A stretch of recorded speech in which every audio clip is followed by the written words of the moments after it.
قرآن حکیم کی روشنی میں جو ہے ہمارے مسائل کا حل کیا ہے؟ میں سب سے پہلے یہ نقطہ بیان کرنا چاہتا ہوں، ہمارے موجودہ مسائل سے جو ہے وہ مراد کیا ہے۔ دیکھیے، ایک انفرادی مسائل ہیں، ہم میں سے ایک شخص کے معاش کا مسئلہ ہے، امن و امان کا مسئلہ ہے، پڑوس کا مسئلہ ہے، بچوں کی تعلیم کا مسئلہ ہے، وغیرہ وغیرہ۔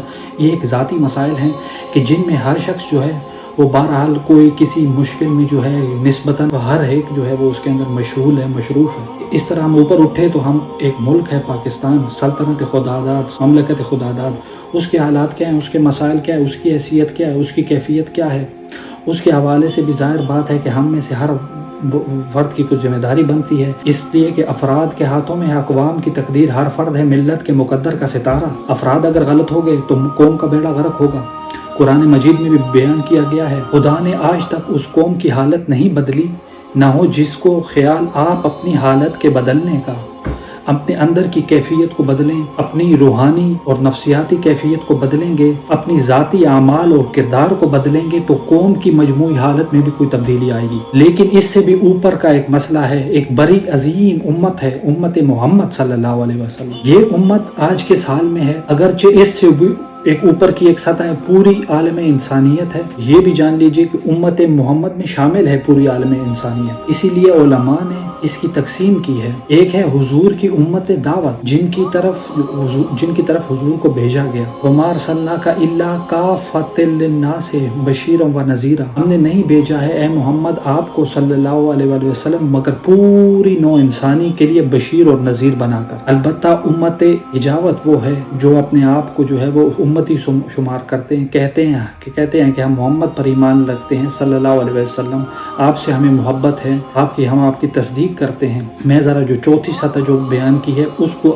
آج کی گفتگو میں نہیں لوں گا۔ پوری عالم انسانیت کی جو ہے وہ اس وقت کیا کیفیت ہے، میں یہ چاہتا ہوں کہ جو تیسری سطح ہے، سب سے پہلے تو ہم یہ دیکھیں کہ امت مسلمہ، امت محمد صلی اللہ علیہ وسلم جو ہے وہ کس حال میں ہے، کن مسائل میں گرفتار ہے۔ آپ کے علم میں ہوگا کہ اس وقت یہ 8 ارب یعنی 800 ارب، اس میں کم سے کم بھی 200 کروڑ کے لگ بھگ مسلمان ہیں امت مسلمہ کے اندر۔ گویا کہ ہر پانچواں یا چوتھا بندہ جو ہے وہ دنیا میں وہ حضور صلی اللہ علیہ وسلم کا کلمہ پڑھتا ہے۔ اتنی بڑی تعداد، اس کے ساتھ ہی کتنا بڑا علاقہ جو ہے اس زمین کا اللہ تعالیٰ نے اس امت کے قدموں تلے رکھا ہے۔ اگر آپ نے نقشہ دیکھا ہو دنیا کا تو آپ کو معلوم ہونا چاہیے کہ شمال میں بہت بڑی نظر آتا ہے سائبیریا اور روس کا علاقہ، یہ غیر آباد ہے۔ اس طرح شمالی امریکہ میں بھی کینیڈا سے اوپر براعظم بڑے بڑے ہیں، وہ سب غیر آباد ہیں۔ جو آباد علاقہ ہے دنیا کا، جو زرخیز علاقہ ہے، اس کا کتنا بڑا حصہ ہے جو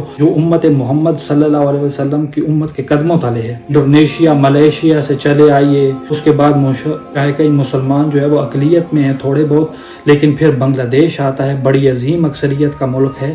بھارت میں جو ہے وہ اگر اقلیت میں ہے، برحال 32-35 کروڑ جو ہے وہ مسلمان ہیں۔ پھر جو وہ پاکستان سے شروع ہوا سلسلہ، ایران، افغانستان، ترکستان، چینی ترکستان، روسی ترکستان، پھر آگے چلی عالم عرب، افریقہ کا پورا شمالی علاقہ، افریقہ کا تقریباً وسطی علاقہ تمام، اتنا بڑا رقبہ یہ کیا ہے؟ اور ہر طرح کی نعمت جو ہے وہ اللہ تعالیٰ نے ہمیں دی ہے۔ اس میں نباتات بھی ہیں، اس میں معدنیات بھی ہیں، اور سب سے بڑھ کر جو ہے آج کی دنیا میں اہم ترین جو شے ہے، پیٹرول جو ہے، تیل جو ہے، اس کے سب سے بڑے ذخائر جو ہیں وہ مسلمانوں کے قدموں تلے ہیں۔ اتنی تعداد میں ہونے کے باوجود، اتنے وسائل کے اور بظاہر قابض ہونے کے باوجود، سوال یہ ہے کہ کیا آج امت مسلمہ کی جو ہے وہ کوئی عزت حاصل ہے یا یہ ذلیل ہے؟ اسے غلبہ حاصل ہے یا مغلوب ہے؟ اسے جو ہے وہ کوئی دنیا میں جو کوئی وقار حاصل ہے یا یہ بالکل بے وقار ہو کر رہ گئی ہے؟ یہ بات ہے جو ہمارے سمجھنے کی ہے۔ آج کیوں ذلیل کے کر تک تھی نہ پسند، گستاخی فرشتے ہماری جناب میں۔ اس وقت صورت یہ ہو چکی ہے، آپ کو معلوم ہے، ہر جگہ پر پسماندگی کا نشان مسلمان ہے۔ ہمارے سارے وسائل پر دوسروں کا قبضہ ہے۔ ایک ہی شے رہ گئی تھی، تیل، خلیج کا تیل، اس کا بھی آ کر امریکہ کی فوجیں جو ہیں اس کے آ کے سر پر بیٹھے، سارا کا سارا تیل اب ان کے قبضے میں۔ ادھر خلیج کے دہانے کے دونوں طرف وہ اپنے مورچے بنا رہے ہیں تاکہ یہاں کسی کا داخلہ نہ ہو سکے۔ بڑے بڑے جتنے لوگ بھی جو ہماری ان کی دولت جو ہے وہ ان کے پاس ہے، کہنے کو تو سلطان آف برونائی یا عرب جو ہے وہ امیر ترین انسان، لیکن دولت ہے اس کی کہاں؟ انویسٹڈ تو وہیں اسی کے بینکوں میں ہے، انہی کی کمپنیوں میں ہے۔ کسی کے پاس کچھ نہیں ہے۔ سعودی عرب کچھ ڈالر ہیں تو کہاں ہیں؟ جیسے شہنشاہ ایران کا جو تھا وہ اثاثہ تھا وہ کہاں تھا؟ جو سارا کا سارا جو تھا وہ انہوں نے فریز کر لیا تھا۔ یہ دولت جو ہے وہ ساری وہیں ہے۔ کہنے کو ہے کہ آپ کے اکاؤنٹ میں اتنا روپیہ ہے، لیکن وہ اکاؤنٹ جو ہے وہ فی الواقع کس کے قبضے میں؟ پھر آپ کو معلوم ہے کس طریقے سے جو ہے وہ مسلمانوں کے ساتھ سلوک ہو رہا ہے۔ ہر جگہ پر جہاں جائے جس طرح چاہیں انہیں ستا لیں۔ تو ان بھی سب سے بڑھ کر جو میں آپ سے بات بڑھ کے کہوں گا، محمد عربی صلی اللہ علیہ وسلم کی توہین اور تسلیل ہوئی ہے پوری انسانی تاریخ میں نہیں۔ رشدی نے کتاب لکھی تھی، بدترین حملے کیے تھے، کیا رنگیلا رسول لکھی تھی کسی ہندو نے، جس کو ایک مسلمان نے پھر جو ہے وہ ہلاک کر دیا تھا، تو کچھ بھی نہیں تھی۔ اس کتاب کو، رسول کو 100 سے ضرب دیجئے، یہ کتاب بنتی ہے سیٹینک ورسز، اور وہ ملینز اور بلینز آف تعداد میں جو ہے وہ شائع ہوئی ہیں۔ اس کے خلاف احتجاج اگر کسی نے کیا ہے تو ان کے اوپر جوتے پڑے، ان کے اوپر ڈنڈے پڑے۔ پوری مغربی دنیا اس کے پیچھے آ گئی ہے، سپورٹ کیا ہے۔ اتنی بڑی توہین ہے محمد رسول اللہ علیہ وسلم کی اور آپ کی ازواج مطہرات کی، اور یہ بظاہر ایک ایسے شخص کے ہاتھ ہو جس کا نام جو ہے مسلمانوں کا سا ہے، اس کا اتنا بڑے پیمانے پر ہونا۔ لیکن جو اس کا جو ہے وہ اصل لب لباب ہے وہ یہ ہے کہ ہم جو اپنی جگہ جو ہیں وہ بڑے خوش ہیں کہ ہم امت مرحوم ہیں، ہم تو امت محمد ہیں صلی اللہ علیہ وسلم، ہم تو اللہ کے پیارے ہیں، ہم اللہ کے لاڈلے ہیں، ہمیں اللہ کی شفاعت حاصل ہے، ہمیں اللہ کے رسول کی شفاعت بھی ملے گی، جنت تو گویا کہ ہمارا پیدائشی مقام ہے۔ یہ سارے جو بھی ہمارے ذہنوں کے اندر جو خیالات ہیں، یہ جو ہمارے من گھڑت عقائد ہیں، آپ سوچئے جب ہم جو آبجیکٹیو کنڈیشنز ہیں، گیون کنڈیشن جو سامنے کے حالات ہیں، ان سے جب تقابل کرتے ہیں تو معاملہ بہت مختلف ہے۔ یہ کیوں ہے؟ اصل میں سوال جب تک آپ اپنے سامنے نہیں رکھیں گے، اس کا جواب جو ہے اس پہ غور کیجئے، کیوں ہے یہ؟ کیا اللہ تعالیٰ کو محمد رسول اللہ کی عزت اور حرمت پیاری نہیں ہے؟ کیا محمد رسول اللہ کے پیارے نہیں ہیں؟ بی بی رب العالمین نہیں ہے؟ اللہ تعالیٰ کو کفار سے زیادہ محبت ہے؟ کیا وجہ ہے؟ رحمتیں ہیں تیرے اغیار کے کاشانوں پر، اور برق گرتی ہے بیچارے مسلمانوں پر۔ سائنس میں وہ آگے ہیں، مالیات میں وہ ان کا شکنجہ کسا ہوا ہے پوری دنیا پر، تہذیب ان کی ہے، تمدن ان کو، ہم تو ان کے کیمپ فالوورز ہیں، نقش قدم پر چلنے والے ہیں، ہم تو ان کی صرف یہ ہے کہ نقالی کر رہے ہیں۔ تو سوچئے وجہ کیا ہے؟ کیا اللہ کو کفر زیادہ پسند ہے اسلام سے؟ کیا اللہ تعالیٰ کو محمد رسول اللہ علیہ وسلم جو ہے عزت و حرمت کا کوئی خیال نہیں ہے؟ سوچنے کی بات ہے۔ ظاہر بات ہے کہ ان سوالات کا ہاں میں آپ نہیں دے سکتے، یقیناً ایسا نہیں ہے۔ بہرحال وہ کافر ہیں، وہ اللہ کو نہیں مانتے، اللہ کے رسول کو نہیں مانتے۔ چلیے اللہ کو کسی نام سے مان لیا، گاڈ کہہ دیا، لیکن اللہ کے رسول کو تو نہیں مانتے۔ ایمان کا سارا دار و مدار جو ہے وہ رسالت پر ہے، اللہ کے اس کلام کے تو نہیں مانتے۔ اس کے باوجود جو ہے ان کے لیے عزت ہے، رحمتیں ہیں تیرے اغیار کے کاشانوں پر، اور برق گرتی ہے بیچارے مسلمانوں پر۔ یہ ایک لمحہ فکریہ ہے، یہ سوچنے کی بات ہے، ایسا کیوں ہے؟ اس کا جو جواب میں آپ کو دینا چاہتا ہوں وہ ذرا سا کڑوا ہے۔ ہمارا ترخ ترمیزن جو ذوق نغمہ کمیابی، بات کہنی پڑتی ہے کہ جب تک کڑوی بات نہ کہی جائے، حقائق سے کو دیکھنے کی جو ہے وہ جرت پیدا نہ کی جائے، مواجہہ نہ کیا جائے، فیکٹس آف فیس نہ کیا جائے، اس وقت تک بات صحیح نہیں ہوگی، اور نہ ہم صحیح تشخیص کر سکیں گے، اور نہ ہم صحیح جو ہے وہ تجویز کی طرف ہمارا ذہن منتقل ہوگا۔ میں بہت سخت بات کہہ رہا ہوں، آج آسمان کے نیچے اس زمین پر عذاب الہی کی گرفتار جو ہے وہ امت جو ہے وہ امت مسلمہ ہے، مرحومہ نہیں ہے، رحمت والی امت نہیں ہے، امت معظمہ ہے۔ آج ہم پر اللہ کا عذاب ہے، وہ کیوں ہے؟ دیکھیے اللہ کا قانون یہ ہے، اللہ کی سنت ہے، قرآن کا جو ہے وہ قانون عذاب۔ ایک عذاب وہ جو آیا کرتا تھا ان قوموں پر کہ جن پر اللہ رسول بھیجتا تھا، اِنَّا أَرْسَلْنَا نُوحًا إِلَىٰ قَوْمِهِ۔ اگر رسول کی بات مان لی، قوم کے لیے بہت جو ہے وہ خوشحالی ہے، مبارکباد ہے، اللہ کی طرف سے رحمتوں کے سائے ہیں، اور نہیں مانی، بربادی ہے، تباہی ہے، خاتمہ ہے۔ پوری قوم نوح غرق کر دی گئی، پوری قوم عاد ختم کر دی گئی، حضرت ہود کو نہیں مانا، پوری قوم سمود ختم کر دی گئی، حضرت صالح کو نہیں مانا، مورا اور سمود کی بستیاں جو ہے وہ ختم کر دی گئی، حضرت لوط کو نہیں مانا، فرعون جو ہے وہ غرق کر دیے گئے، حضرت موسیٰ کو نہیں مانا، مدینوں کے علاقے کو تباہ کر دیے گئے، حضرت شعیب کو نہیں مانا۔ یہ بات سمجھ میں آ گئی آپ کو؟ لیکن جب سے نبوت اور رسالت کا سلسلہ جو ہے وہ ختم ہوا ہے، اس قسم کا عذاب جو ہے وہ اب دنیا میں نہیں آ سکتا۔ وَمَا كُنَّا مُعَذِّبِينَ حَتَّى نَبْعَثَ رَسُولًا، ایسا عذاب جو ہے ہم نہیں بھیجتے رہے کہ جب تک رسول کو نہ بھیج دیں۔ رسول آ گیا، اس نے حق کو بیان کر دیا، بات کو کھول کھول کر سامنے کر دیا، مبرہن کر دیا، ہر چیز واضح کر دی، کوئی مغالطے کا جو ہے وہ امکان نہ رہا۔ جال حق کو وضحق الباطل، ہر شے جو ہے وہ دودھ کا دودھ اور پانی کا پانی جدا ہو گیا۔ اب بھی جس نے بھی نہیں مانا معلوم ہوا اس میں کوئی خیر نہیں ہے، اب خیر کا فقدان ہے۔ تو اس قوم کو جیسے اب باغ کے اندر جھاڑو دے کر کبھی کوئی آندھی چلے تو پتے گر جاتے ہیں باغ میں، ایک جگہ جمع تو آگ لگا دیتے ہیں تو پتے جو ہیں وہ بدزیبی کا ذریعہ نہ بنے، تو پوری قوم ہلاک۔ لم یغنوا فیہا، ایسے تھے کہ جیسے تھے ہی نہیں۔ عذاب اب نہیں آئے گا، اس لیے کہ آخری نبی، آخری رسول محمد رسول اللہ صلی اللہ علیہ وسلم۔ اس میں ایک استثناء ہے، وہ جو ہے وہ میں بعد میں بیان کروں گا، وہ ابھی نہیں بیان کر سکتا۔ ایک ایکسیپشن ہے، وہ میں بعد میں بیان کروں گا۔ آج جو عذاب آتا ہے کافروں کے لیے، جو عذاب ہے وہ آخرت میں ہے۔ دار العذاب دار الجزا، وہ آخرت، یہ تو دار الامتحان ہے۔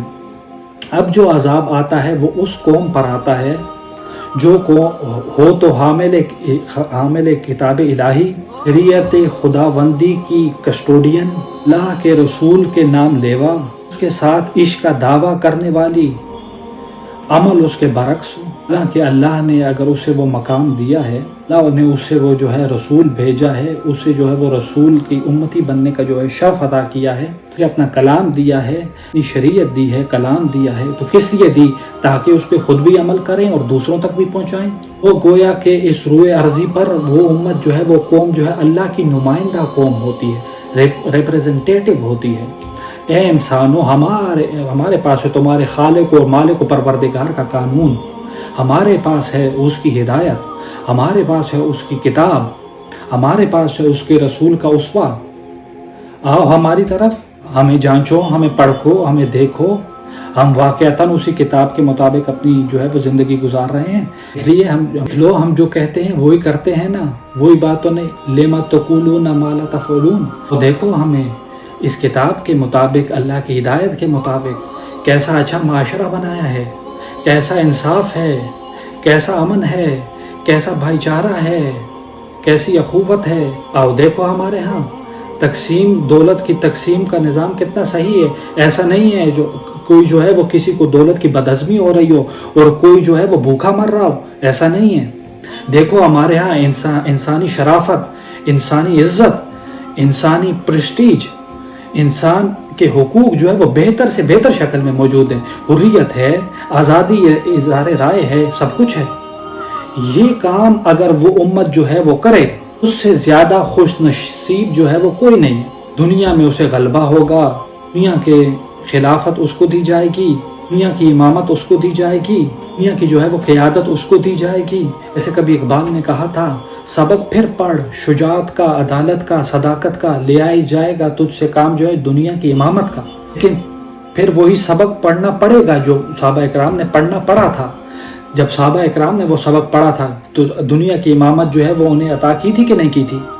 اگر تو اس کے مطابق جو ہے وہ اس کے مطابق جو عمل ہے، اللہ تعالیٰ کو اس سے زیادہ محبوب کوئی نہیں۔ اور اگر طرز عمل جو ہے وہ برعکس ہو جائے، کہے کچھ اور کرے کچھ اور، کہیں یہ کہ قرآن پر یہ کہ ہمارا ایمان ہے اس کو اور اس کے قانون کو نافذ نہ کریں، یہ کہ ہماری تو محبوب ترین شخصیت محمد رسول اللہ ہیں تو ان کی سنت پر جو ہے وہ عمل نہ کریں صلی اللہ علیہ وسلم۔ قرآن نے جس شے کو حرام کیا ہے اس کا استعمال کر رہے ہوں۔ اگر طرز عمل یہ ہو، یہ طرز عمل اس حد کو پہنچ جائے کہ دنیا تانے دے یہ مسلمان ہے، کہاں ہے اسلام؟ دنیا میں لاؤ، ہمیں دکھاؤ کہاں ہے اسلام۔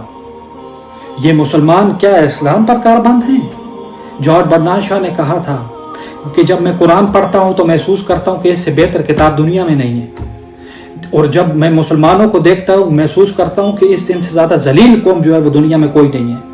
یہ کنٹراسٹ ہے جو ہم اپنے وجود سے پیش کر رہے ہیں۔ کیا اس کی وجہ سے جو ہے اسلام کی طرف راغب ہوں گے یا اسلام سے متنفر ہوں گے؟ منہ نہیں ہے کہ میں یہاں کسی انگریز سے بات کر سکوں وہ یہ کہے گا تم اپنا گھر تو سنوارو، ڈیسیژن ہیل بائی سیلف، اپنا چھوٹا سا ملک نہیں چلا سکتے، تم نے اس کا بیڑا غرق کر کے رکھ دیا ہے، تم نے اس کو کوٹا وارڈ بنا دیا آئی ایم ایف کا، یہاں تو گھڑی گھڑی کمین آتے ہیں آئی ایم ایف کے اور ورلڈ بینک کے کرکی کرنے کے لیے، ہر روز ایک نئی جو ہے وہ کرکی ہو رہی ہے، آج پھر گاڑیوں کا کرایہ بڑھ رہا ہے، بجلی کا کرایہ بڑھ رہا ہے، کرکی ہو رہی ہے، عام کے اندر جو بھی رہا رہ گیا وہ اسے بھی چوسنے کا اور کشید کرنے کا جو ہے وہ، ایک حکومت کو گرا دو وہ تو بدنام کر دی گئی، دوسری حکومت کو لے آؤ اس کے ہاتھوں کچھ کام کروا لو وہ بدنام ہو جائے گی تو ان کو بھی ہٹا دینا، ان کا کیا کھیل ہے، کھیل کھیلتے رہیں گے، اس میں یہ ہے جو وہ اپنی کرکیاں کرتے چلے جائیں گے۔ یہ حال اب میرا منہ ہے کہ میں کسی انگریز سے بات کروں؟ تم اپنے گھر کو دیکھو، تم اپنے ملک کو دیکھو، ایک وہ ہے کہ جنہیں تصویر بنا آتی ہے، ایک تم ہو کہ اپنی بھی لیے صورت کو بگاڑ، ایک ہی ساتھ تم آزاد ہوئے تھے، ہندو بھی تھے کہ نہیں، تم نے اس ملک کو بنایا ہے، اپنی معیشت کو، اپنی اکانومی کو اپنی بنیادوں پر اپنے پاؤں پر کھڑا کیا ہے، اپنے پیروں پر کھڑا کیا ہے، آج جو ہے منی سپر پاور بن چکا ہے، وہ کہ پہلے ڈرتا تھا پاکستان سے، دو طرف سے ہمیں قابو کر لے گا، پہلے جو ہے وہ 20 برس جو ہے ڈرتے ہوئے گزرے ہیں پاکستان سے، جو ہے وہ 50 برس سے جو صورتحال ہے وہ آپ کے سامنے ہے۔ تو صورت یہ ہے کہ جب کوئی قوم کی جو امت مسلمہ ہو یہ طرز عمل اختیار کر لے تو عذاب اس پر آتا ہے، یہ کڑوی بات ہے۔ آج عذاب کفار پر نہیں آ رہا ہے تو اللہ تعالیٰ ان میں آخرت سے نمٹ لے گا ان میں، اور آخرت تو ہے اب بڑا عذاب تو جو وہیں کا ہے، والا عذاب آخرت اکبر لو کانوا یعلمون۔ دنیا میں کفار پر عذاب آتا تھا جب کوئی رسول بھیج دیا جائے، اب رسول آئے گا نہیں، ایک ایکسیپشن ہے وہ بعد میں بتاؤں گا، لیکن اب جو ہے وہ دنیا میں جو عذاب آتا ہے مسلمان امت پر آتا ہے،